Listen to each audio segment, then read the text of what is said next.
How do we get an identity that's strong, that's rich, and that's enduring?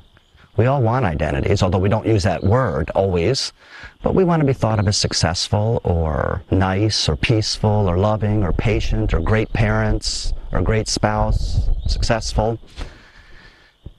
But you see, all our identities are things that we get from the outside. So I say I want to be successful, but then if I get a raise, I really believe I'm successful, and if I get fired, I think I'm a failure.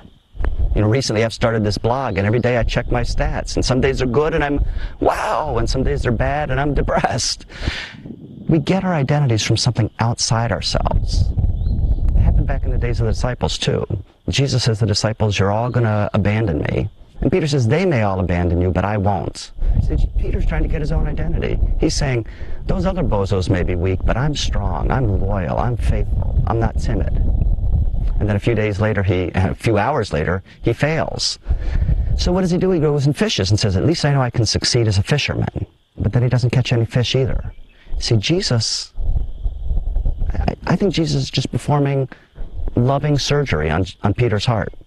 And Jesus asks him, Peter, do you love me more than these? I think Peter's asking himself, do I really love him more than just fishing? More importantly, I think Peter says, do I love him more than these other apostles love him? And Peter finally says, Father, or Jesus, you know that I love you. That's all I know, is I know that I love you. And Jesus says, that's right. And then Jesus can entrust his people to Peter, because Jesus does give Peter another name here. Jesus says, I want to make you a shepherd. Jesus says, now feed my lambs, feed my immature ones. He says, tend my sheep, feed my sheep. Jesus is giving Peter an identity because now Peter can be trusted, because his identity isn't based on his ministry. It's not based on his morality. It's not based on his faithfulness. It's based on Christ loving him, and Peter in return becoming a lover of Jesus. See, that's the way we can grow in an identity that's strong and lasting, that will not go up and down like my blog stats. Instead, it's always there.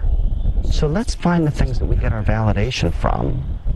Let's bring them to Jesus and say, I don't want my validation from them. Show me your love. Pour your love into my heart so that I, in turn, can pour my love into your heart.